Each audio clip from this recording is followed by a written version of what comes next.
Welcome to Hail Varsity Radio, the voice of Husker Nation. Insight, opinion, expertise, with the biggest and best names talking Nebraska across the state. Join the show on Twitter at Hail Varsity and at Schmidt_radio. Call in at 402-466-ESPN or 1-800-825-5865. Here's Chris Schmidt. Welcome to it. Great to be with you on a Thursday. It's Hail Varsity Radio, presented by Currency for all your equipment financing needs. Go Currency. Chris Schmidt, Elijah Herbel. Big thanks to the folks who braved it, came down to Rosie's downtown yesterday, back there for Sparty. And still some hope with Nebraska basketball as Big Red able to notch win number 10, stay in the conversation with postseason. We'll dive into Husker basketball. What's the status on one Arik Gilbert, stud tight end from Georgia, trying to find his way to Lincoln? Reports are out that he may be in. Official announcement likely tomorrow. But we'll get there as Nebraska looking to add to the transfer portal. Some news and notes around the college football world and NFL. The Sean Payton list of demands is pretty impressive, quite frankly. So we'll get there. Numbers to get in today at Hail Varsity at 466-3776, 466-3776, 800-825-5865. Can email the show, Chris at hailvarsity.com. Get a hold of us through the stream, as you can watch the show, ESPN, Lincoln, and Facebook. Always find the Hail Varsity YouTube channel and can watch and follow along with the Hail Varsity Radio Twitter handle at HVarsity Radio. Catch Damon and Andrew weekday morning 7 to 9. Coffee and cream. We're the bookend of it here 4 to 6. Good to be with you. Pretty tough going, pretty tough watch for Nebraska basketball. In the first half, you knew that it was going to be, trying. It was going to be trying to get down to PBA. It was going to be trying to see what Nebraska's offense would be. And Nebraska had a little bit of a new wrinkle with Tominaga getting the nod. I like that move. Tominaga didn't have the best shooting night, but I love his activity, movement without the basketball. He was key from distance a couple of different times, but more importantly, he's just so good at getting and finishing at the rim. Nebraska able to survive and really thrive without Derek Walker. And yeah, I said that. You don't want to make a practice out of it. But Walker, again, in foul trouble. You had the Boo Birds come out because, again, you have some insane officiating with the, as one person put it, they quote tweeted Sam McEwen's tweet of the whistle on Tominaga, where he breathed on the guy. That's it. Didn't body him up, didn't nudge him out of bounds. I mean, it was worse than one of the soccer players who got hit by the sniper, right? And somebody quote tweeted, I don't know if it was Goodman or not, a national basketball writer, that was absolutely a flagrant foul. It clearly wasn't. But the theme was survival, and Nebraska able to do that against Ohio State. The Buckeyes have lost 5 in a row. Ohio State's talented. They're good. They're just not gritty. Right, they're young, and if they choose to grow up, there'll be a problem here. Maybe towards the end of the season, if they stick around, maybe next season with their talent level. But they needed the whole dose of what Nebraska had, and that was the refusal to concede. Also, Nebraska able to be better from downtown in the second half for a 42-point second half. Coach Hoiberg touched on that.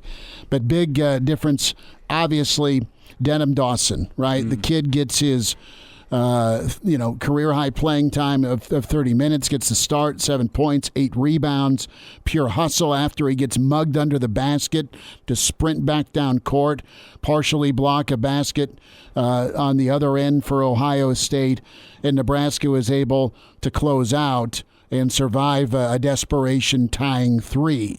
You saw that go down against Minnesota. The kid from Ohio State had a better look. You could argue it didn't drop, but hey, you'll take it, and good for Fred, good for Nebraska. And listen, it's not going to be easy at Penn State. Penn State's at a 12 or 13 win number already. They're better than they've been. Northwestern has had some wow wins in league already. They've won at Michigan State.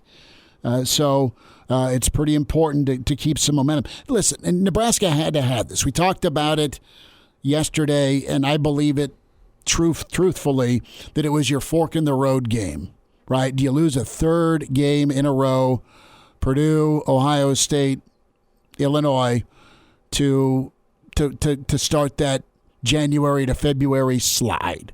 And unfortunately, as a Nebraska basketball fan, you've had way too many of those throughout the last several years. Not just a Fred problem, not just a Timmy Miles problem, but a Nebraska problem. They got a win. They had to have. They found a way. And this team's now got to handle success. Is Penn State beatable? Yeah. So is Nebraska going to be able to find any offense? Don't know. It's going to be a fight all year long to get to 60, maybe 65. Can you keep people right around 60 points? Can you muster up enough offense to score 60 or a little bit better?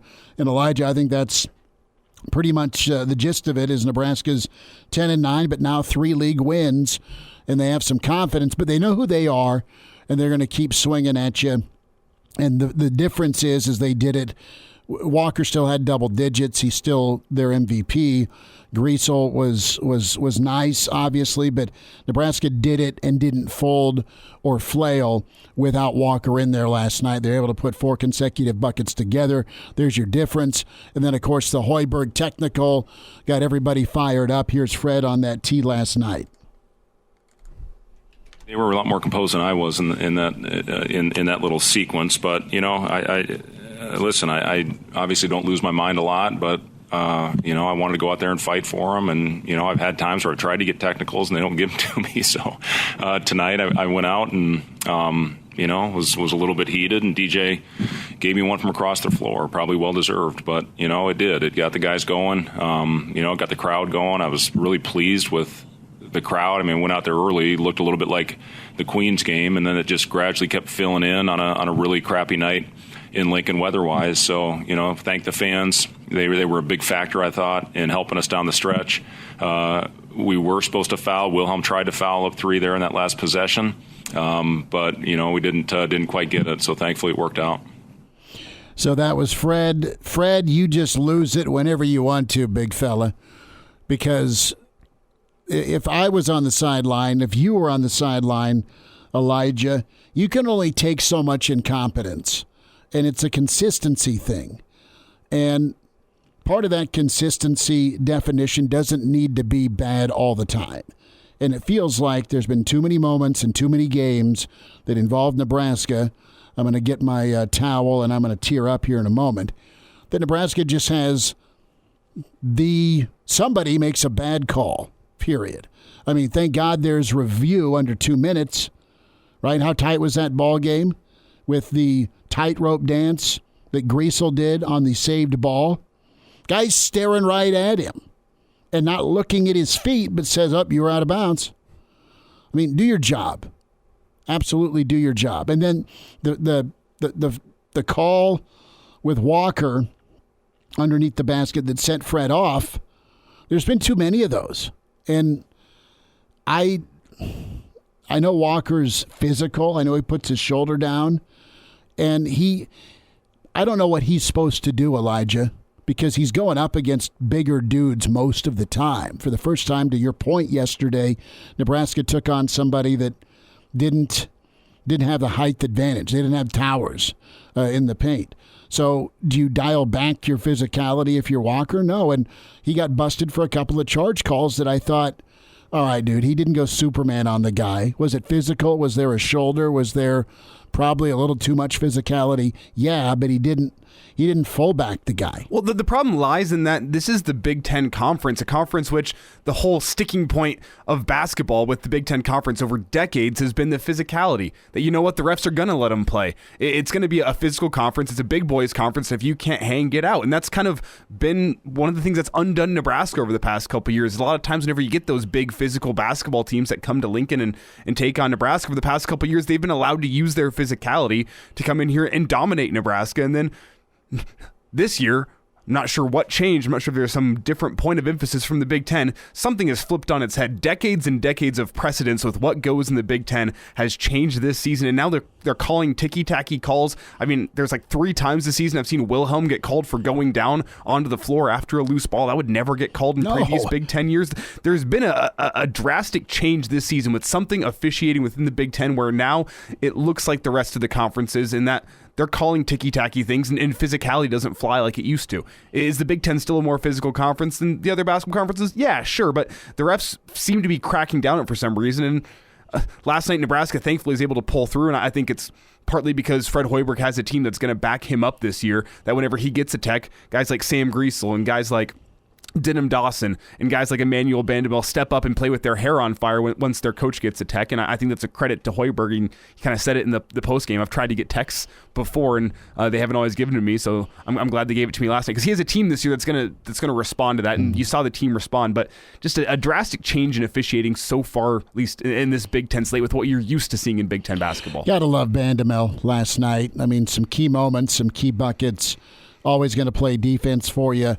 He's a guy that has people pointed to from a leadership standpoint, but you have some real character on this on this basketball team this year, and it's rounding out okay. These are games that Nebraska's found ways to lose on the court many years. Let's hear a little bit more from Fred Hoiberg here, his thoughts on the win specifically, just how big it was, and you can kind of hear it and you could see it in the video, just the emphasis put on last night. Okay, well, just first of all, I want to say how proud I am of our guys for coming out and showing a lot of resolve in that first half. Obviously, it was a rock fight out there, and the ball wasn't going in the hoop on either side. But we didn't hang our heads after missing, I thought, some really good looks out there, and we kept guarding. And, I was really proud of Denham. He had a really tough assignment with Sensabaugh, who's one of the tougher covers in this league. You see that body, how strong he is, how he gets to his spot, and Denham made him work for everything that he got. He got going a little bit in the second half, but Denham defensively in that first half really kept us in the game. I want to talk about Oleg a little bit coming off the bench. We were getting beat up a little bit inside with Key when we went small, when Derek got into foul trouble, and I thought Oleg went in there, made a really nice take to the basket. Blaze is just not ready right now with his ankle, so he was an emergency only situation tonight, but Oleg went out and gave us really good minutes. And really everybody that stepped on the floor, Casey and CJ in new roles, I thought both gave us good minutes out there. I thought Jamarcus off the bench was terrific. Wilhelm, continues to make great plays, hustle plays on both ends of the floor. And when Derek went out, I think we scored on 4 straight possessions, and that hasn't been a theme for this team. When Derek's been on the bench, we've really struggled to score more than usual. But to get 4 straight baskets, we got a nice little rhythm in the second half. Having a 42-point half hopefully will help us have confidence on that end and string together 40 minutes. But I thought we had good looks. I thought we even missed some good shots in the second half. Casey had a couple. CJ had a couple that I'm confident will go down. We had really good offensive practices the last few days, and we had 20 good minutes tonight, and hopefully that carries over in the next game. Now, Nebraska should have been up double digits in that game. That's how off Ohio State was. That's how they are. They're freshmen. They don't turn it over a ton. When they did, it was key moments with just a simple, I'm going to dribble it off my foot or have a messy kind of mesh handoff was where they turned it over. I didn't think I'd see anybody miss more layups or as many layups as Nebraska, and Ohio State did that. They missed so many in the first half, and they still led. Hoiberg called it a rock fight in the first half. Understatement. Was. That's No. an understatement. Calling that a rock fight's a compliment to that first half. No, you needed to hand out cigarettes and blindfolds Yes. as you're heading into PBA. I know it's no smoking. But listen, I applaud C.J. Wilcher for being stand-up with Fred, and they went to lunch. And let's try and see how I can help the team. Maybe my roles to come off the bench. He was 2 of 8. He hit 1 3. You were thinking maybe that'll get him going, but he's just been off. You hope he can snap out of it. Kisei, 4 of 12, 1 3, but it was a big 3 to kind of give Nebraska a little bit of breathing room. That was a deep 3 last night.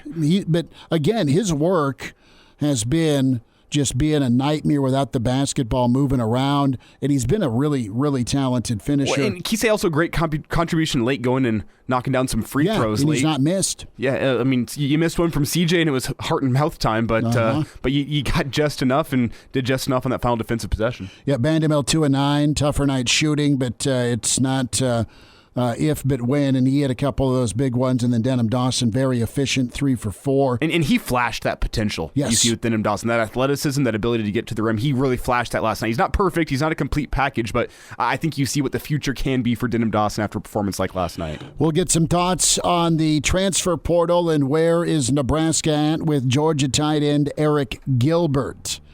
What's the prognosis there? And some thoughts on the world of college football. Has Ohio State lost their grip on the Big Ten? We'll pose some of those questions. Brandon Vogel on the way with Hail Varsity. Hail Varsity Radio is presented by Currency.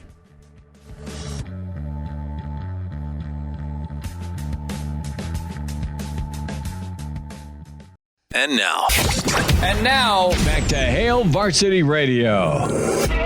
We'll dive into the NIL and how many zeros it'll take for a quarterback. Gary Barnett will chime in on that at 5 o'clock. Brandon Vogel, managing editor, Hail Varsity Magazine, HailVarsity.com, with us. At Brandon L. Vogel in his football office. Vogue, sometime we need the full picture of the football office, but the backdrop is sweet. I love it. Find Brandon on Twitter at Brandon L. Vogel. And shout out to Steve making the journey back from Geneva, tuning this in. Appreciate you doing that, Steve. Got a chance to meet Steve at a local watering hole. I was supposed to be watching my child play basketball, but I reminded him it was pickup basketball, not high school basketball. So, Vogues, I made the executive decision. Probably a wise choice. It's always a little bit of a grab bag if you go the way that you went. He's carrying on the Schmidt tradition of being an intramural average por favor player. So there we are. Okay, Vogues. Arik Gilbert, come on down, right? Let's talk about this tight end from Georgia. Started out his career at LSU and was the number one tight end in college football out of high school, went to LSU, then transferred to Georgia. And listen, I don't think you can doubt the talent. I don't think you can doubt the measurables at 6'5", 250. Just from kind of looking into some things, he's going to have to get a waiver. It sounds like Georgia's just trying to get him to a spot. I think the Nebraska life skills is a big winner here if things move forward with Arik Gilbert. But let's talk about the untapped potential here. He would be portal get number 10 and another, untapped asset / talent from the SEC. Yeah, he was a little bit tapped. All SEC freshman team Yes. at LSU. I think he was about at 400 yards, couple touchdowns. So, which is good. Somebody who had some playing experience early in his career, goes to Georgia, probably like me, didn't know that Georgia was basically going to be like vintage New England Patriots in terms of the tight end duo that they could throw out there.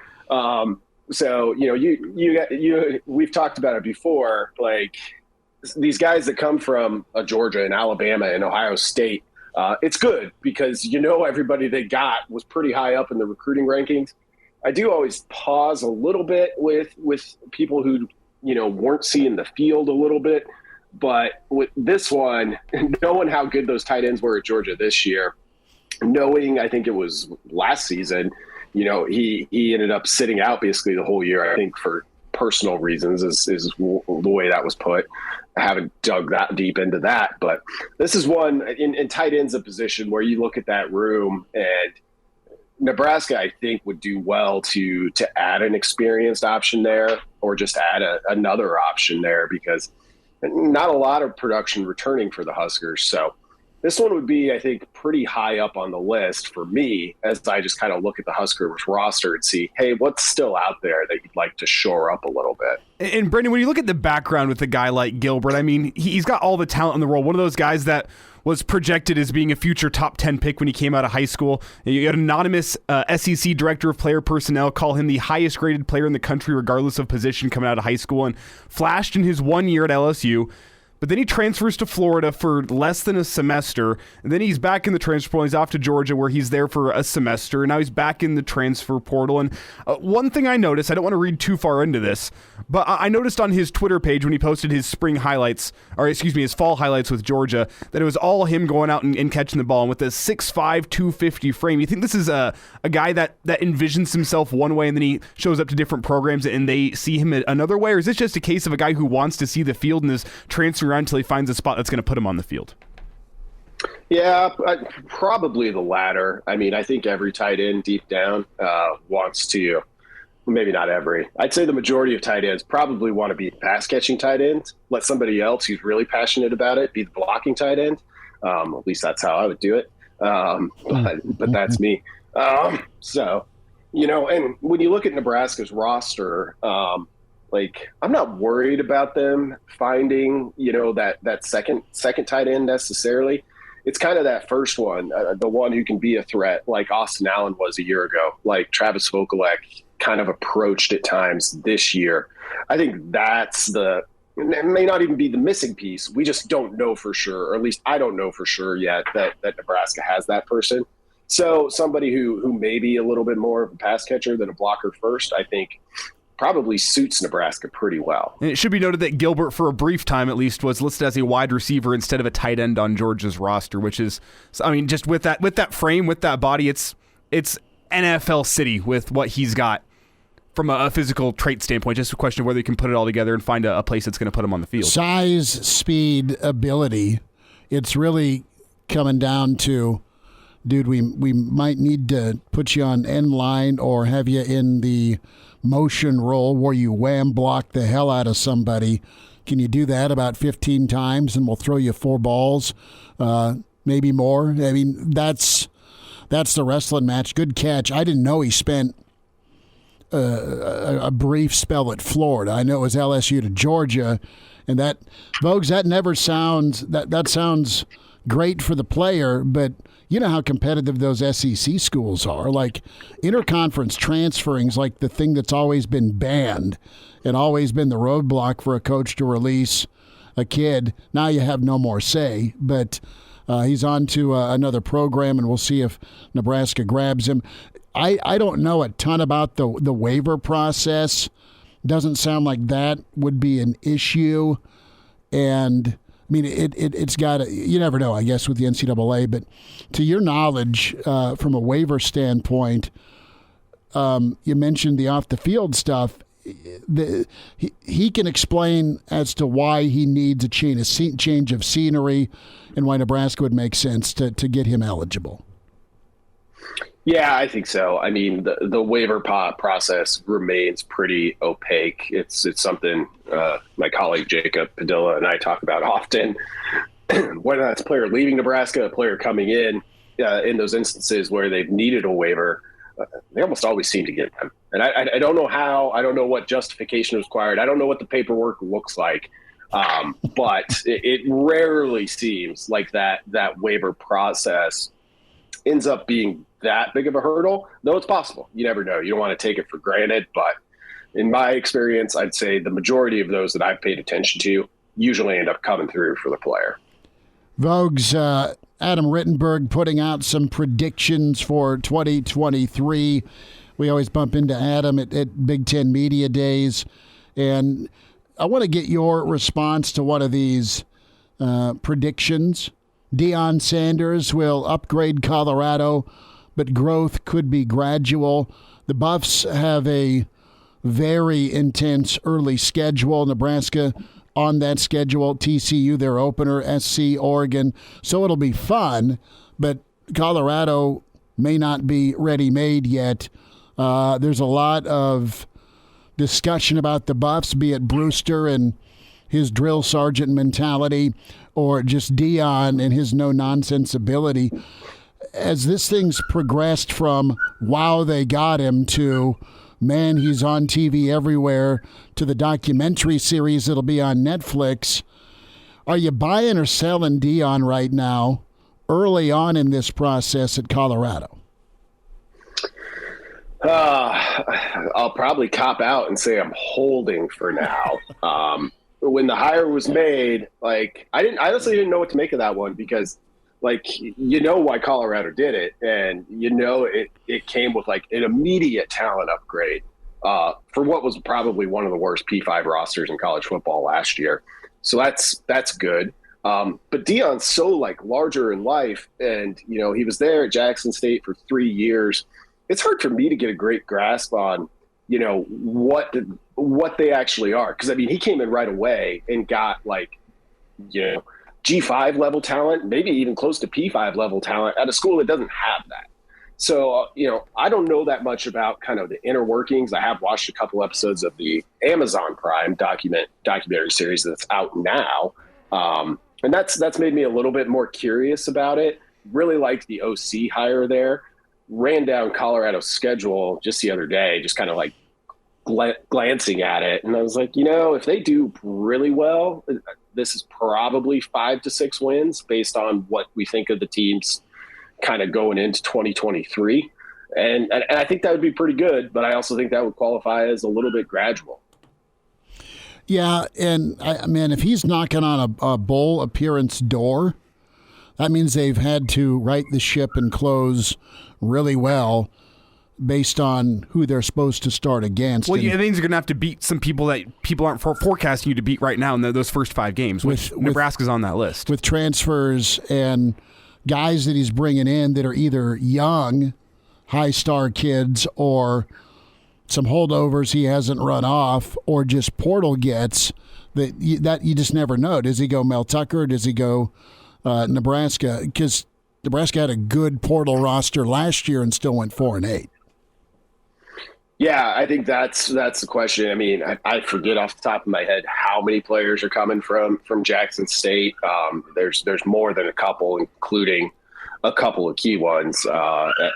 Shadur Sanders at quarterback, and then Travis Hunter is coming in the secondary as well. Those are good gets. And Dylan Rogers, running back who Nebraska was after for a while, and Notre Dame ended up pulled him away from the Irish. So, I think they'll come out and they'll rip that Band-Aid off pretty quick. This isn't we've seen in some of the early talks to the returning CU players. If I had been a returning Colorado Buffalo, I don't know if I would have felt great about where my spot was. So it's going to be almost a totally new team. I think that coaching staff will get them playing hard. In some ways, I think opening against TCU, a team that was just playing for a national title this month, is good. The motivation for that comes ready-made, and I would expect them to dial it up too, even though Deion wasn't a part of that Nebraska-Colorado rivalry. I'm guessing they'll steer into that pretty hard because Huskers are coming to your house. So it'll be an interesting start. I look at games at Arizona State, which is starting with a new coach again. There's a good number of kind of toss-up games for Colorado on that schedule, but it's also not a cakewalk by any means. You look at those first 2, and plus some of the Pac-12 draw that they got. Pac-12 is going to be pretty good in 2023, I think. Well, Washington State's a 7-win squad that pushed a lot of people. Oregon State finished in the top 10. Oregon was a 10-win football team. And then there's SC, UCLA. Yeah, it's pretty solid. Vogues, will check in on Saturday with the weekend edition. Thank you much for the time today. Thanks a lot, guys. Yep. More with Hail Varsity as we continue. And now, back to Hail Varsity Radio. Thanks to Brandon Vogel. 25 minutes away, Gary Barnett with us. And then Danny Burke will join us. VSiN Sports Network. I just saw a story on Twitter, and it's from a while ago, Elijah. But how many times, and I'll ask you this, because it may hit home with some of us, you're playing in a tournament, maybe it's basketball, baseball, or God forbid football, say the Pee Wee League football, and the other team's just got some monster on the other side, either on the sideline or there's a kid that's already, Shaq size playing 8th grade ball, or he's just a freshman.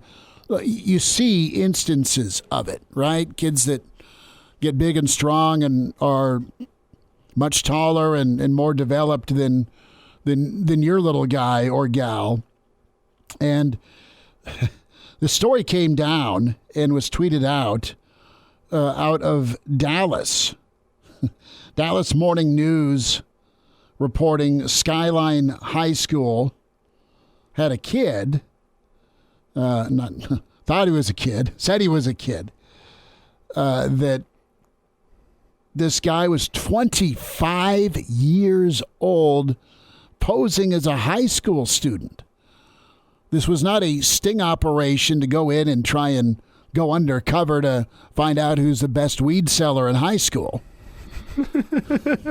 This is some 21 Jump Street reference? Yes, it was. Okay, it was. This was Sidney Bovier Gilstrap Portley. Alias. That's an alias. Yes. Allegedly posed as a 17-year-old Hurricane Harvey. Hurricane was a refugee so he could play boys basketball at Hillcrest High School in Dallas.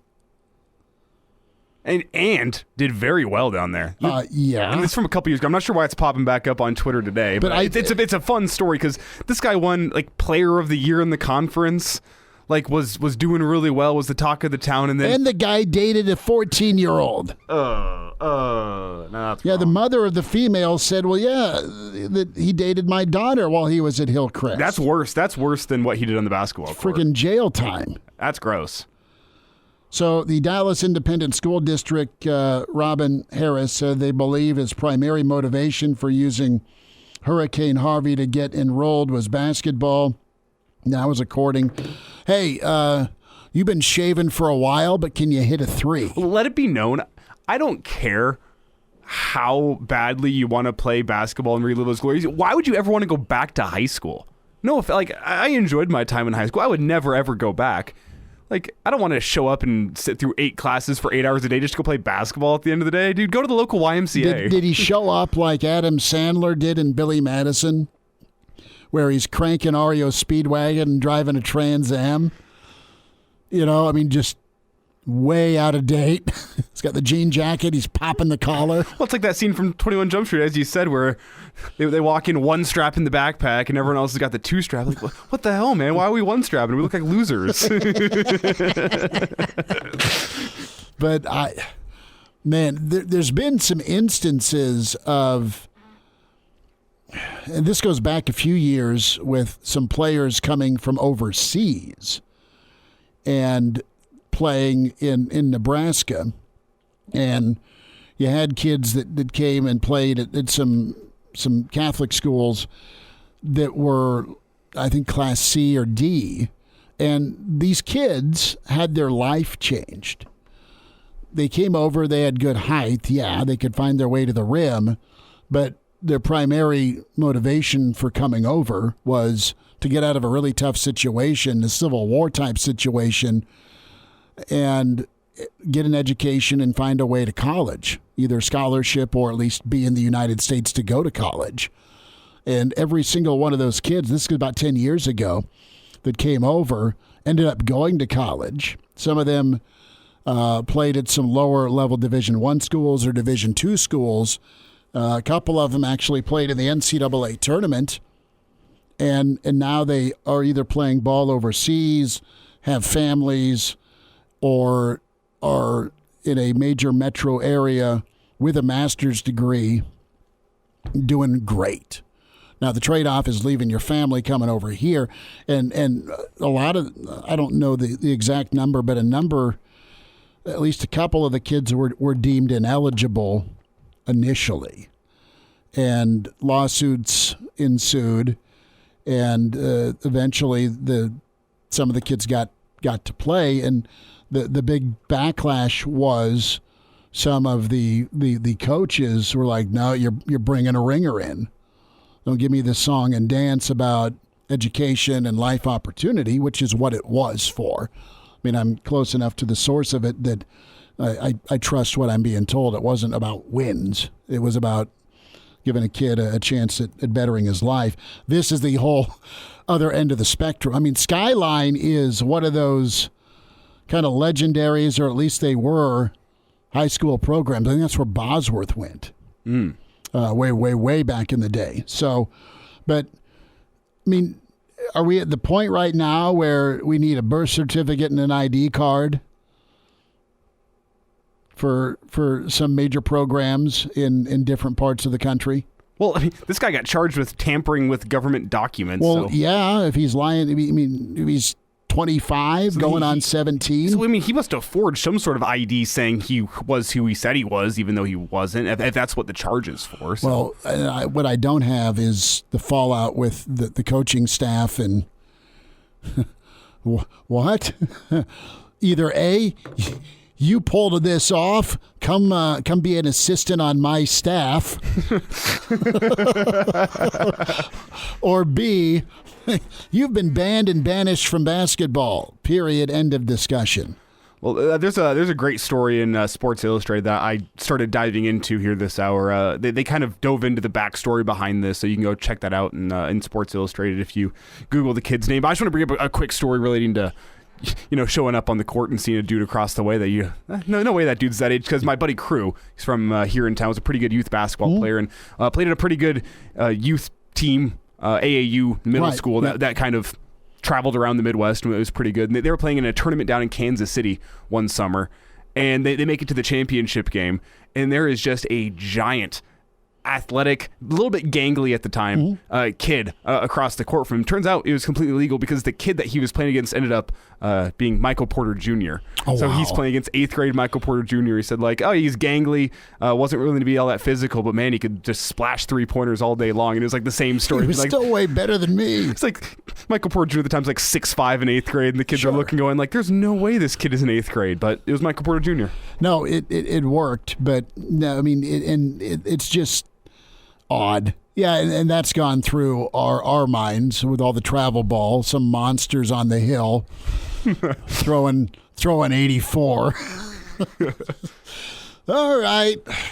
Is his last name Almonte, right? The old forged birth certificate that got a Little League World Series team's title ripped about 20 years ago. See, I was going to go to the movie Benchwarmers with I Am 12. Okay, that works too. Yeah, that works written too. in crayon with $20 bills. As long as it ain't Howie. I Am 12. All right, we'll wind down hour one. Hail Varsity continues. We're presented by Currency.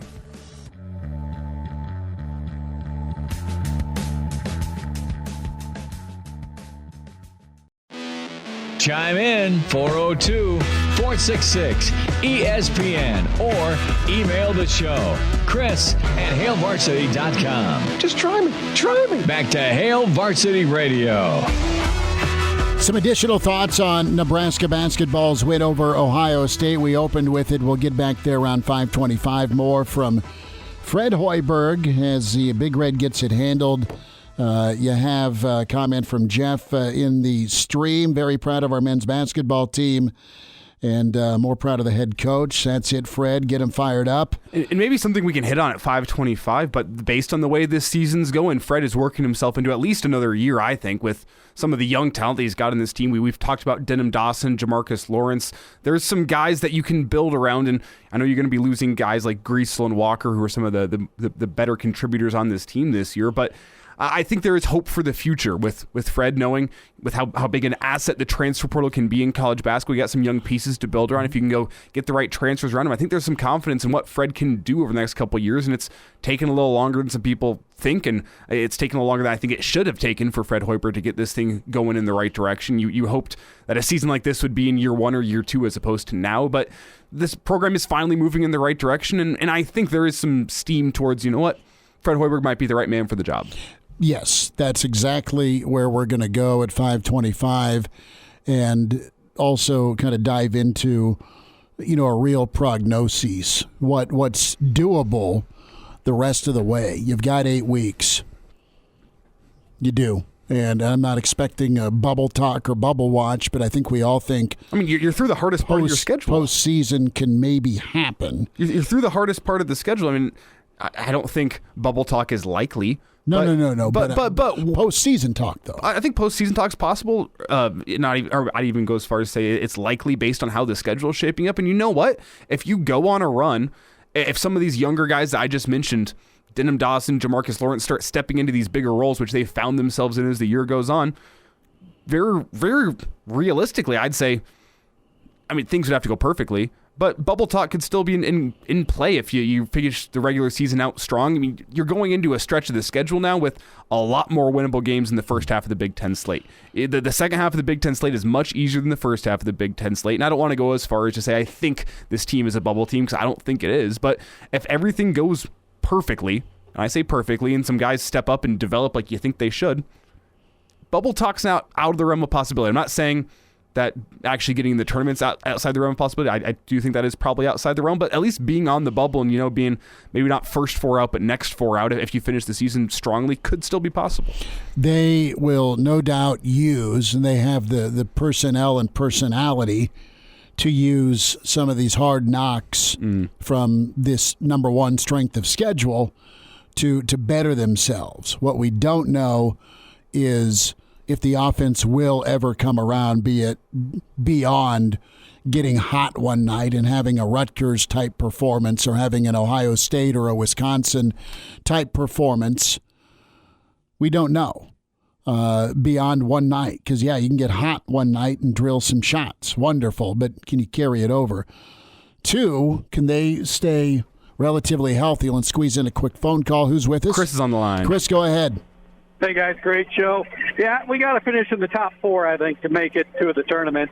Big Ten it's overrated conference in basketball anyway. You think it's overrated? You think top 4? Oh, my gosh, yeah. The worst. Most overrated by far. I think the Big 12 and Pac-12 are really, really good, but I think you're going to get you're nuts. You're going to get 7 in, maybe 8. 7. And while they don't flex like they used to, the Big Ten's way rougher and more tumble than most of the leagues. Hour 2 on the way. Welcome to Hail Varsity Radio, the voice of Husker Nation. Insight, opinion, expertise, with the biggest and best names talking Nebraska across the state. Join the show on Twitter at Hail Varsity and at Schmidt_radio. Call in at 402-466-ESPN or 1-800-825-5865. Here's Chris Schmidt. Back into it, hour 2 at Hail Varsity. We're presented by Currency for all your equipment financing needs. Go Currency. We say hi to the Hall of Fame coach, Gary Barnett, with us.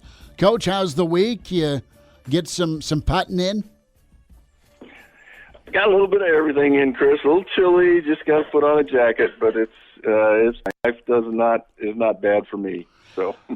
So is there a cutoff temperature for you when it comes to whether or not you venture outdoors to do your daily smoking of ribs? There's no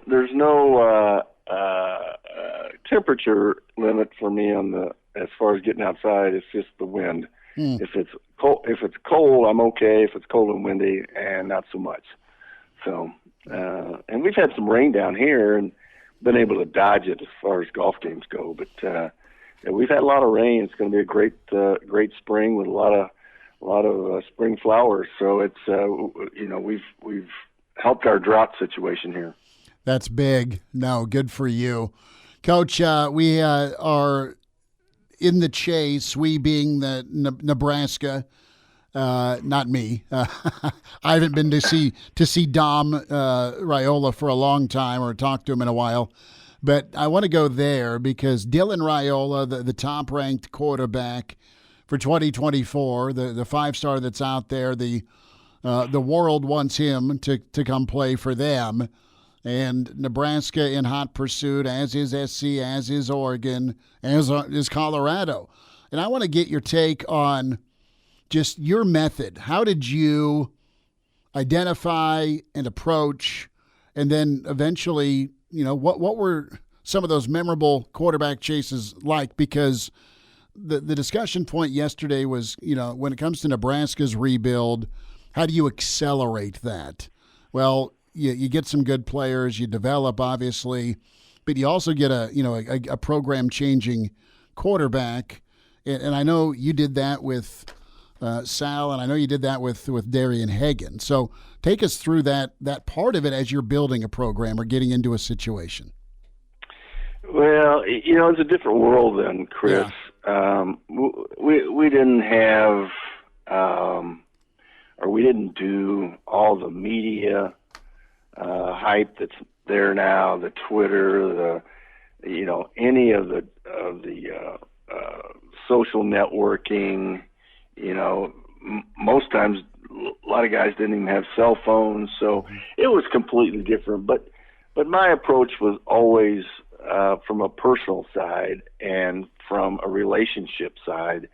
And I wanted a young man to come to our program because of what we had, the people we had in the program, and not the buildings, but the people we had in the buildings, the relationships between quarterback coach and quarterback, to some extent head coach and quarterback. For the most part, it was really the quarterback coach and the quarterback, but it was different then. And so right now, I'm not sure, because I'm not, like you were with the machines this morning. I'm not sure how I would pull all that. I mean, if I'd been in it and grown up in it and did it every day, I would have an idea. But I still think that winning parents over and winning players over with the relationship would still be, just because that's sort of me, I think that's what I would still do, however that took, and whatever steps it took to make it happen that way. And whether it's using social media, whether it's, one of the things I really learned was handwritten notes. And I would send a handwritten note almost every day to somebody like that. And now, even today, a handwritten note is pretty cool, where it's so easy to just do a voice text. You don't have to make any effort to do that. But when you sit down and write a quick note and put a stamp on it and address it, to me that sends a little bit more of a special message. But again, that was 20 years ago. I'm not sure that works today, but I would probably still do it that way to some extent. Gary Barnett with us, Hail Varsity Radio. We're talking landing that difference-making quarterback, the era that we're in 2023. Coach, the rate that is out there that's been discussed is, Ohio State was going to try and get $4 million to keep their stud quarterback. He's off to the NFL. Stroud, and I don't blame him. He's awesome. That said, you wonder what the market is for an Arch Manning, or what's the market for a quarterback that SC may land. I mean, it's out there, and I'm not knocking it. It's just the world we're in, but it's weird. And is it weird for you to process that, all right, there's at least part of it's up front financially for what's deemed a difference-making quarterback? But, yeah, let me go back to what we were talking about earlier, and it really comes down to what tricks a kid, tricks him, but what makes him tick, what's important to him, and who's he close to. And so I think that there's a few quarterbacks out there like that, or a few players. Do you really think Arch Manning needs money? No. Do you really think he needs to be the number one player? We're hearing about 5%. 5% of the kids that are trying to get that kind of money and trying to make that kind of hoopla. Most of the kids aren't like that. They really aren't. And so I think when I look at it, that's the way I look at it. I say, look, 90% of these kids are, the NIL stuff is something, but it's not this is an important decision for them, their parents. And I think most parents, and I don't know about kids, but most parents realize that the NFL that's a real long shot, and so, where is going to be the best place for my son? And I think most kids, a lot of kids, I'm going to say, players feel the same way. And so, if you want to get your hands dirty like that as a school or as a collective or whatever, go for it. But I think that in the long run, the players you want, the teammates you want, aren't concerned about all that sort of stuff, or as concerned as we make it out to be, or it's made out to be, I should say. Gary Barnett with us. Coach, have you seen much or have you talked much about Dylan Raiola? I know he's down in Arizona. That's kind of been the cradle of quarterbacks here in the last 3 years. There's good quarterback play down at where you're at, but I know the Buffs are trying to get in on Raiola as well. No, I haven't paid much attention to that Chris. I'm not a big 5-star, 4-star guy. It's what you do when you get there and whether you're the right fit for me. Mm-hmm. So I don't follow much of that. But let me tell you, this is a great place for quarterbacks. And you look at the number of quarterbacks that come out of Arizona, it's amazing how many of them are out there. And part of it is the weather and the fact that you can be outside most of the time. And, I think we have good coaches down here, and we have, we've grown like crazy. And so good 7-on-7 leagues and things like that. And so the other thing is it's a pretty easy place to come recruit. And so it's easy to fly in and drive around Phoenix and look at kids. But, 20 years ago it wasn't like this, but now I'd say the last 7 years, this has been a real hotbed for quarterbacks. It is. What do you like about this generation of quarterbacks? If you've seen some of the high school talent or kids that aren't far removed that have transitioned, what do you think is special about the 2022-2023 quarterback? Well, I just think they've been taught better, that they've had access to more good coaching, that the various quarterback gurus that are out there, and it doesn't, they all may teach something a little bit different, but they all basically teach a good release. They teach a quick release. They teach a lot of the mechanics much better than they used to do, but they also teach them with, in their heads a lot more. Mm-hmm. And if kids are willing to listen to all that, they're going to be a step ahead of all the kids that are out there that are not being taught like that. It doesn't mean you have to go to one of those, but I do think there's more and more kids doing it, and I think the guys are further along than they used to be. And just the nature of offenses today allow the quarterback, they make the quarterback the most important player.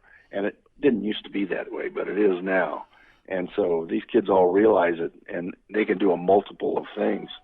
So I just think they're coached better than they used to be, and more experience coming up through 7-on-7 leagues and things like that.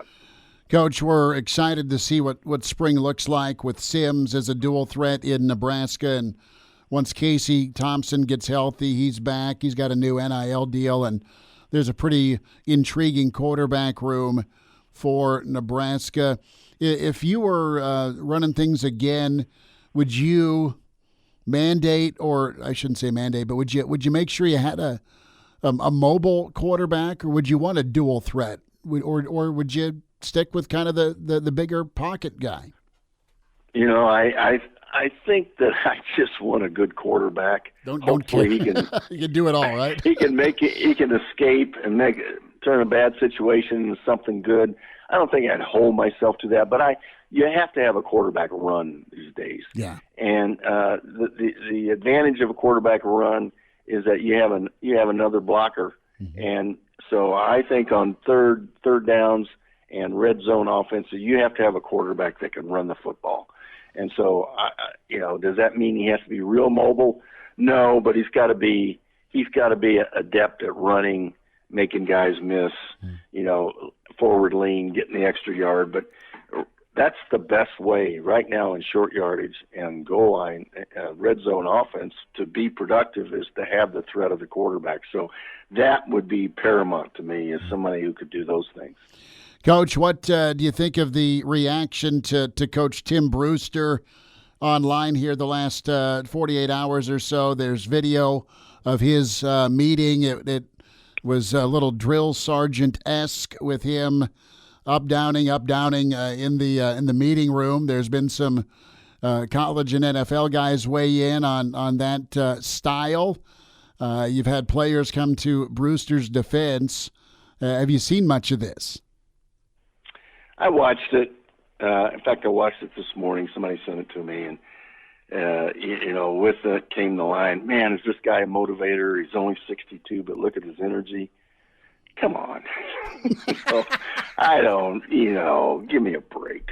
You do it your way, whatever it is, and guys either buy into it or they don't. Mm-hmm. To me, and I know Tim and I love Tim, but I have no interest in having my tight end coach come in and do that. So just different way of doing it. So,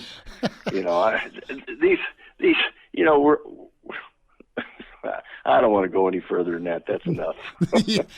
You're pumping the brakes on absolutely going into a different area code. I get it, but and I've asked you as far as your treatment of players and how you connected, and you've always just wanted to treat them like an adult, right? I mean, let's just connect and communicate, and you do your job, and I'll coach you up.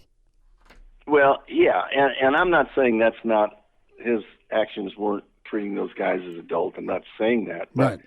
I mean, if you're in, if you're in a Navy SEAL team, those are adults you're dealing with, and you're doing stuff like that. Right. So I think you have to look at it that way. It's an elite force, and that you've got to have intense discipline, and like he said, it's got to be 60 minutes of war and a fight of hell, as he described it. So I get all that, and I do think that has to come across and has to be taught. So it's however your way of getting it done is the best way. It's your way. So that's his way, and I hope it works. Gary Barnett with us. Coach, we'll leave you with some NFL this weekend. Are you going to tune in? Do you transition just for the sake of football, or do you get into the NFL playoffs? I'm probably a week away from really getting into it. I watched a couple games last week, but I'll probably catch a couple of these. But I'm more of an NFL playoff season kind of guy, mostly because my time gets taken up with college the other times. But yeah, I'll tune in, and I appreciate great play. I mean, last week that Ravens game, with the quarterback trying to go up and over and getting batted down in 96. I mean, that was great. That was great drama. It was great fun. So I appreciate great athletes and great efforts. Largest comeback that you've pulled off as a coach? Look at Jacksonville and what they did. They were down 27-rip. They won 31-30. Yeah, actually, I think it was two. One is we were down 27-6 against Illinois in the fourth quarter. For sure, I was there at Northwestern, and then I think we were down 26-7 against Nebraska my first year in '99, and we came back and had a chance to win it. Missed the field goal, went to overtime. Those were pretty good comebacks. Coach, enjoy your weekend. Thanks for a few minutes. All right, Chris, great being with you. Good stuff from Gary Barnett. We were up against it to get his take on Arik Gilbert, but Arik Gilbert is in. More thoughts on the talented tight end from Georgia when we come back on Hail Varsity. Chime in 402-466-ESPN or email the show, Chris@HailVarsity.com. Just try me. Back to Hail Varsity Radio. We're going to do a bit of an audible on our Nebraska basketball discussion. We'll shelve that for tomorrow, but again, kudos to Fred and company for the win. And big next 2 games ahead for Nebraska basketball. We'll stick with football. Numbers to get in at 466-377-6800, 825-5865. And we've got Jake and Brett and Brian checking in on the stream. Appreciate seeing them. Yes, Arik Gilbert is in. That news coming down about 30 minutes ago. We were talking quarterbacks and NIL money and Coach Brewster with Gary Barnett. But Nebraska, Elijah, able to land another quasi-4, borderline 5-star talent. Now, Gilbert, 5-star talent, top tight end in the country in 2020, about 400 yards, couple of touchdowns for LSU that COVID year where he was limited to just 8 games. But 6'5", 250, a beast, can flex out, and is in. Now, when he visited Nebraska last weekend, mother, brother, sister came with. I think as much as Matt Rule played a part, and he absolutely did with the connection and positivity, it's also Nebraska life skills that I think is the winner here to highlight with a guy like Arik Gilbert. He's a guy, if you look at some of the quotes from Kirby Smart, you touched on in hour 1 when we talked about this with Vogel, it's getting him right on and off the field. Well, you have a dude that wants to go beat up on safeties and linebackers trying to cover him. What's your attention and dedication like in the classroom? Raising both hands. I was a jackass both freshman years, right? I mean, I was not what I needed to be academically because I had a lot of fun on the weekend, okay? Listen, that's just me. I'm not a 5-star tight end, clearly. And this could be a really good thing beyond the obvious of a matchup nightmare. This could be a really good success story for a kid that wants to get a college degree. And also, here's notice, right? Nebraska, you've got a roster full of guys that are staying or going, but here's what Matt Rule's brought in. Sherman, 4 to 5-star outside backer, SEC, Georgia. Borders, Florida, 4 to 5-star dude, edge guy, Florida. You have Collier, the 5-star safety, Florida, transfer. Arik Gilbert, 5-star tight end, transfer. Elijah Judy, defensive lineman, 4-star, A&M. This is the talent infusion he's getting. Can he turn that talent loose with buy-in? You know they can play for whatever reason, depth, attitude, adjustment. As far as going from high school to college, that big fish, high profile. Dude, a lot of these guys, they have the ability. Could this coaching staff get that ability to show on and off the field because it didn't work at their last stops? A&M, Florida, and Georgia beat out the who's who of college football for all these transfers I'm talking about. Mm. And you know they can play. Guys that have coached for decades and have put guys into the first round or the third round or better or worse have seen this talent. Jumps off the screen. It's the obvious, yeah, we want that guy. Well, can you get the kid to play? And that's what I'm anxious to see. Spring ball and beyond, Elijah. Can Nebraska turn that talent loose and get him to buy in and perform? And Arik Gilbert's a guy that has all the talent in the world. And when you talk matchup nightmare, Nebraska has 2 of those guys, and we'll see what Fedoni looks like coming back off some knee injuries. But both those guys are guys that are too fast for linebackers and way too big for the secondary, and their route running is on par with a lot of great receivers. And Nebraska has 2 guys in that right now, and you could make an argument based on potential that Nebraska has arguably the best tight end room in the country. They have back-to-back 2020 and 2021's top tight end in the recruiting class, and both those guys have just all the wealth of talent. It's a question of can they put it together. With Fedoni, it's been an issue with injuries. Those have been well documented during his time. With Gilbert, it's been some tumultuous times off the field, it sounds like, where he starts out at LSU. He's a freshman All-American, was a matchup nightmare for that LSU team, going over the middle, out routes, RPO. I mean, name it, he did. That's it for LSU. Think about the RPO element of what Rule can and will do with the play fake. You think it's a run, linebacker bites, 6'5", 250 is giving piggyback rides to the end zone. Mm-hmm. I mean, that's what Gilbert is. He's like, you can go watch him as a true freshman. Hasn't even really put on that much. He got more on the muscle field, mass. for the love of God, as a true freshman coming off a national championship team. Yes, and then enters his name into the transfer portal, goes off to Florida where he doesn't make it a semester. And we got some inklings from Kirby Smart that there may have been some off the field. We're not saying like issues. sinister dealings. It's as simple as what was the policy like at LSU, making sure kids got to class. Yeah, and then you go to Florida, and then off the field issues led him back closer to home to Georgia. Mm-hmm. It sounds like there was an element of wanting to be back home closer to family following a little over half a semester at Florida. So he comes back in and he goes to Georgia, where he's stuck in arguably the most talented tight end room in the country, and it sounds like some off the field issues again held him off the practice field. He was in a car crash this season at Georgia.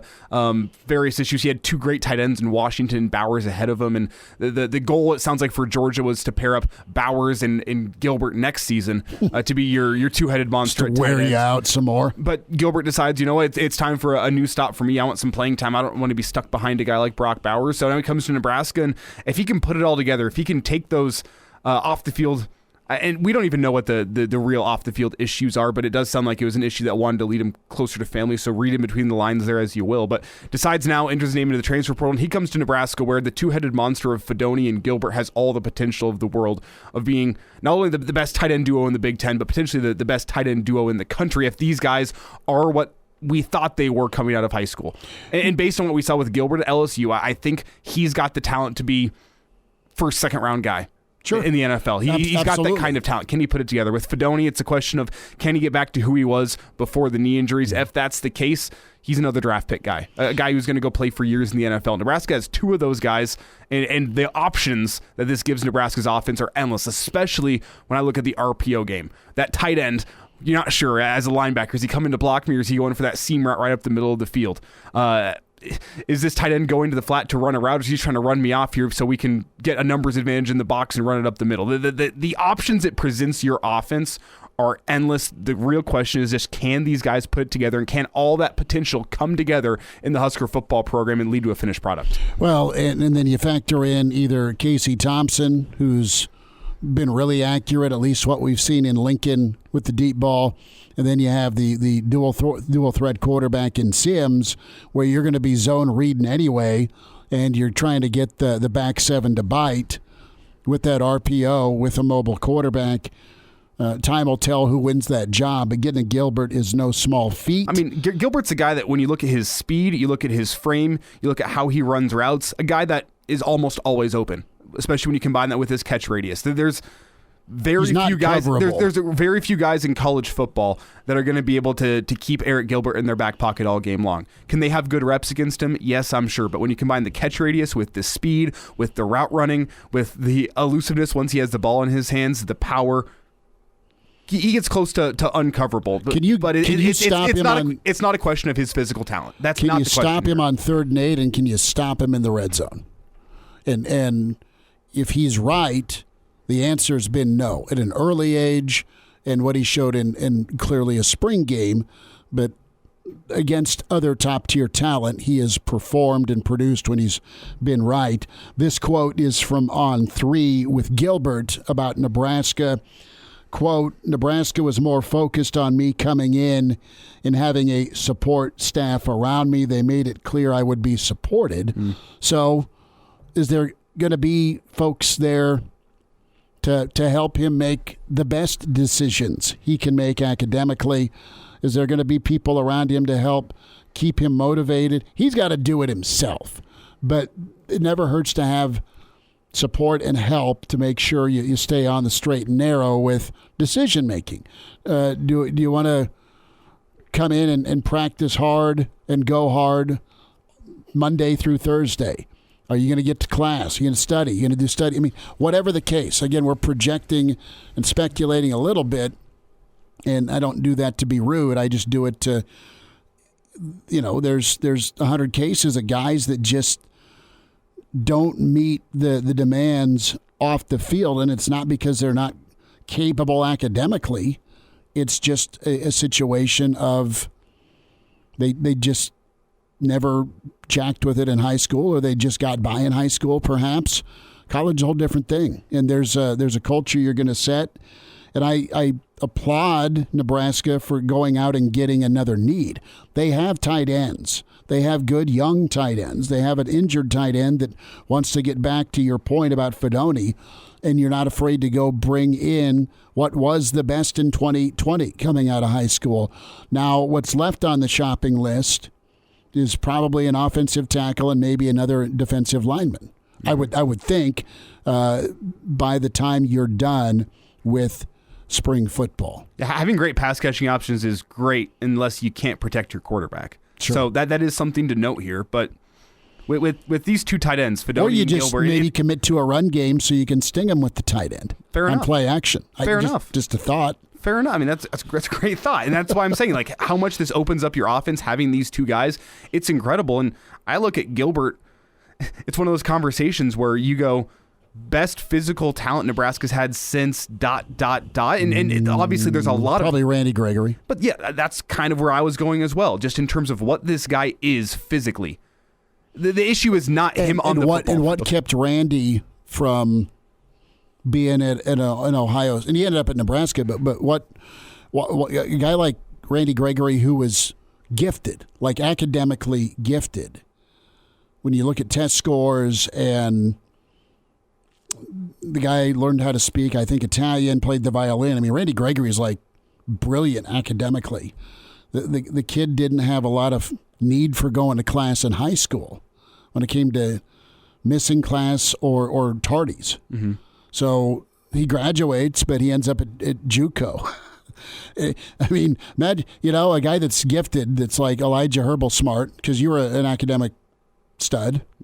Yeah, I was. Okay, that's all right. Be proud of that. I was. I ain't. You're carrying the weight here. They get bored with it, but you still got to go. But Nebraska getting a tight end like Gilbert, obviously, major get, big addition to the offense.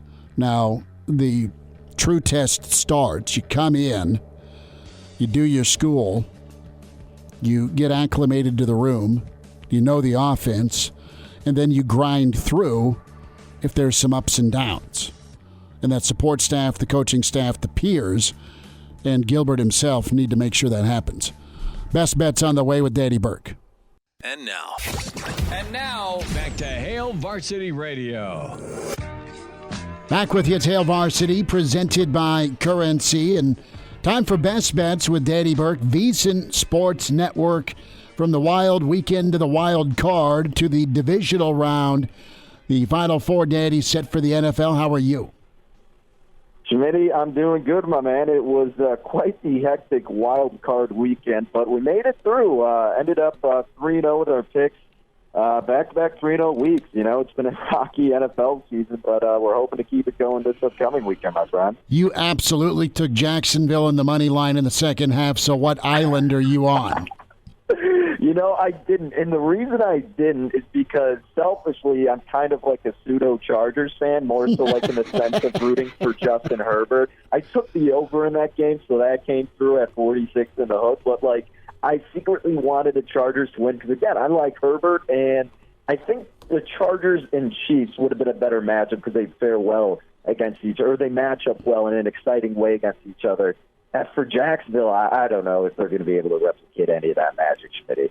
Well, Denny, I tell you what, if you would have picked Jacksonville and that would have been part of your back-to-back 3-0 weeks, I would have just disregarded everything you said this week because the law averages. There's no way some guy can stay that hot for that long. Fair enough, fellas. I get it. It is a volatile market in the postseason, that is for sure. So hopefully we can keep up the steady stream, though, this week. Did Brett Maher help you stay under the number? It's funny. I did, and I tweeted about this. I did this nonsense. Well, it wasn't really nonsensical, but I'm not someone who really does parlays. If I do, it's either just because, for fun, or it's two favorites and it's actually a serious play. But this one was a complete just throw it out there from the national championship game because I had some bets I liked. They were a little bit too chalky, so I said, all right, well, let me start with a parlay and just pretty much bet a certain amount to make it a whole number on my account. And it was, for a 9-leg parlay, it was a fairly sizable amount put on it in terms of the payout too. So it came down to that first half under 22 in the hook on Monday, and it did help. But what I did is I hedged a little bit. So what I did is I was trying to get a middle. I did first half over 20.5 as a slight hedge, and then was still sweating out under 22 in the hook. So I'm happy. I'm like, oh, awesome, Maher's missing these extra points. It's 12-0. Now we just need a touchdown and a field goal. Well, that doesn't happen. They get the touchdown, and then I'm looking at it, I'm like, well, now I just needed Maher to hit all his 3 extra points, and I would have got the middle. But we still got there. We hit our standalone bet with the first half under and hit that wonky parlay. But it didn't hurt, to say the least, I suppose. Danny, let's look to this weekend and Jacksonville and Kansas City. Let's start there. 8.5, too rich for your blood? Yeah, it is a little bit too rich because the Chiefs have not been covering numbers at all this season. Now, I talked about Jacksonville, and it could be a letdown spot for them, and I do truly believe that. And not that it's going to be replicable exactly of this, but if you recall what happened after the Minneapolis Miracle, the next week the Vikings got stomped by the Eagles, I believe it was, because, well, the emotions were so high and you kind of came back down to reality and you're just happy to be there. I think that kind of applies with Jacksonville. You have an inexperienced postseason team. Yes, a great coach in Doug Peterson, but also a defense that ranked 30th against the pass heading into the postseason. Justin Herbert and company were able to expose it. Their defense looked good because Trevor Lawrence was having issues in the first half. Here's the deal. Patrick Mahomes and their offense are not going to let up, and they're going to continue to take advantages of those opportunities. They have developed sort of a run game, unlike the Chargers, and they won't abandon it if it comes down to it. Now, Kansas City's defense is not great, so there may be points in this game where you get a little worrisome because this Jacksonville offense looks good. But, again, Lawrence may make a mistake. The home field advantage, the pedigree, the experience of Kansas City will come through. So you can either wait for an in-game number if you think they may keep it close. But what I think the better option is to tease down Kansas City, which is the obvious play for a lot of people. But you have them at 8 in the hook. You cross them through the key numbers of 7 and 3. And then you got Kansas City -2 in the hook. And then all of a sudden you need them to win by a field goal, which they should be more than capable of doing, as considering they're already an 8.5-point favorite moving up to 9. And it's just they're a better team than Jacksonville. The team that I paired them with, guys, is on that Saturday card as well. Same kind of similar option thought process. Philadelphia from -7 in the hook down to -1 in the hook. You cross 7, you cross 3. Yes, it's a familiar opponent with these division rivals. Yes, Jalen Hurts was a little bit banged up, but the bye week should benefit him. And don't freak out about what happened in Week 18. That was such a strange game in the first place. The Giants, not that they're a team that's happy to be here. Look, Dable is a fantastic head coach, arguably one of the best throughout the remaining teams. Will probably win Coach of the Year. The difference here is Minnesota's defense and Philly's defense, it's night and day. Like, you knew Minnesota's defense was going to be an issue all year, and my goodness, it was horrible against this Giants team. Daniel Jones has had 2 of his best games in his career against Minnesota. They're going to get this guy a contract. And Philly has one of the best pass defenses. Against the run, that is their weakness. So Saquon may be able to get something established, but you can't fully rely on that the entirety of the game. I just think Philly's too far outmatched. They'll be ready to go, and they should be able to cover that teaser leg as well. So that's the second part of my teaser, teasing down Philly, teasing down Kansas City. Danny, with those 2 Saturday games, are you looking at rest versus rust with the 2 1 seeds, Philly and Kansas City? And we've got to go quickly here so we can get to Sunday, but is that something you're factoring in with these bets?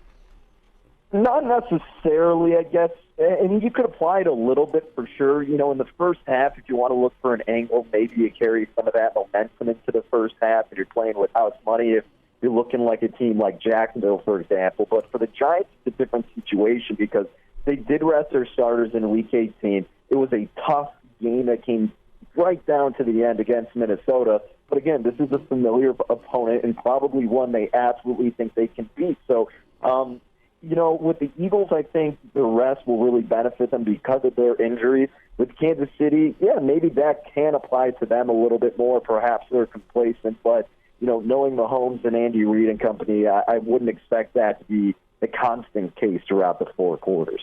The first game on Sunday is the Bengals heading out to Buffalo and taking on the Bills, where the Bills are a 5.5-point favorite. What do you like here? Man, this game's got me all over the place because as bettors, you don't want to fall into recency bias, but how can you not with these two teams? And I've had Cincinnati power rated as my top AFC team for over a month at this point. And you would think with them catching as high as 6, that would absolutely be a go at it. And maybe it is, but look, the market's moving toward Buffalo, and that does give me some trepidation. The fact that the Bills have been outgained in yards in several of these games, especially last week, does give me a little bit of a scare. They got lucky with that defensive play, or otherwise they probably would have ended up losing. Now, this team did overcome a lot in an underdog role last year when they had their Super Bowl run, and the differences I've alluded to many times is that they actually have a defense. So I do think they'll make Josh Allen make mistakes. I mean, if the Dolphins and their mediocre defense can do it several times, why couldn't the Cincinnati Bengals? I mean, this Bills team just has this looming issue that nobody can really put a finger on because it kind of comes from all different areas. It's like, why did you let the Dolphins and Skylar Thompson come back when they were down 17-0? Why is Josh Allen forcing these throws? Why are they always trying to get a huge play when they could just dominate you with short slants and screens and hitches and all of these things? I don't know. They do a lot of things wrong when they could dominate the ways of doing things right. So I think at 6 it's too much, and I would take the points with Cincy. But what I'm going to end up doing is wait for an in-game number because I want to see if the market is right. I want to see if Buffalo does get out to an early lead, and if they do, I'm sure the in-game number will get adjusted fairly sizably considering they're already almost a touchdown favorite. So then I'll look to get a better number with Cincy going, okay, well, they're already deemed as a pretty sizable favorite. Let me take advantage of a better number in a game where I already like them. So that's probably going to be my strategy with the Bengals. Miss us? Come here, brother. Give me a hug. Bring it in for the real thing. We're on call for you. Catch the podcast at HailVarsity.com, the ESPN Lincoln app, or download them on iTunes. Saddle up, partner. Back to Hail Varsity Radio. Back into it, winding down a Thursday with Hail Varsity, presented by Currency. More with Danny Burke, VSiN Sports Network. Catch him weekends. And, of course, find Danny on Twitter at DannyBurke5. Danny, let's look Dallas, San Fran. What happens? Man, again, recency bias. I think people are going to fall in love with Dallas because he dismantled let's put it, frankly, a crap team in Tampa Bay. Tom Brady looks awful. Todd Bowles should not be a head coach. Byron Leftwich has lost some of his mojo, and they have no run game. But now you have one of the best coaches in the NFL in Kyle Shanahan. And it did look like Brock Purdy was a little shook in the first half. Maybe some of those playoff jitters as a rookie. Him and Deebo Samuel didn't have their connection because Deebo was out for a lot of the time, but they flipped the switch in the second half. I think if you can get that start from Purdy right away and just have normal Purdy, San Francisco is a completely different level or on a different level than Dallas. Like, Dak isn't going to look perfect in this game. This defense is going to put on pressure, and they're going to force him to make mistakes. Again, I might wait in-game and look for a better number on San Fran. I don't like laying 3 in the hook. I don't like laying 4. I wouldn't hate the idea of laying more expensive on a money line price because I do think they win. Also, if this total gets to 47, I might look to bet the under. You have 2 top defenses in terms of DVOA, and the Cowboys' run defense is incredible, and who knows what they're going to make Purdy not or do or do not do. It doesn't really make sense, but you get what I'm saying. Mm-hmm. So I think it could be a lower scoring between those 2 squads, but I do give the slight nod to San Francisco with a big coaching and just overall team advantage. Danny Burke with his VSiN Sports Network, Burke's Best Bets, at Danny Burke5 on Twitter. Danny, thanks for the time. Hey, you bet, fellas. Enjoy the weekend. Big thanks to Danny Burke for joining us here on a Thursday edition of Hail Varsity Radio. He got you geared up for the NFL playoff divisional round coming your way this weekend as some good games that I'll be tuning into. And I'm sure Schmidt and I will have a stake in a beer bet on divisional weekend as well. That's coming your way on the show tomorrow before we wrap up that Friday edition. We'll get a stake in a beer bet in Elijah on a 1-game winning streak as I took the Cowboys on Monday night. We'll see what Schmitty thinks about this week. And I've been feeling pretty good about my NFL stake and a beer bet pick. So that's coming your way tomorrow. Today on the show, we had Brandon Brandon Vogel back in hour one as we spent some time with Vogel talking to Arik Gilbert ahead of his commitment to Nebraska. We also got some Husker basketball thoughts back in hour one as Nebraska taking down Ohio State. We'll talk about that a little bit more tomorrow.